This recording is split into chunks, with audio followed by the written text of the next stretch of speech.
अपने आप को श्राप देती हूँ, मैं जो भी कपड़े धोऊं वो मैले रह जाए, जो भी खाना बनाऊं वो जल जाए।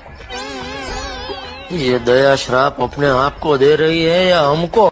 हेलो दोस्तों, आप सभी का हमारे YouTube चैनल पर स्वागत है। दोस्तों, इस वीडियो को देखकर आपको तारक मेहता के उल्टा चश्मा में काम करने वाली दयाबेन की याद जरूर आई होगी। अंजलि ने ये परफॉर्मेंस दयाबेन के डायलॉग पर किया है और इसमें अंजलि की एक्टिंग लाजवाब है। अंजलि की ये एक्टिंग वीडियो इन दिनों में इंस्टाग्राम पर तेजी से वायरल हो रही है। तो सबसे पहले अंजलि के दयाबेन के डायलॉग वाली वीडियो को कंटिन्यू करते हैं। मैं अपने आप को श्राप देती हूँ, मैं जो भी कपड़े धोऊं वो मैले रह जाए, जो भी खाना बनाऊं वो जल जाए।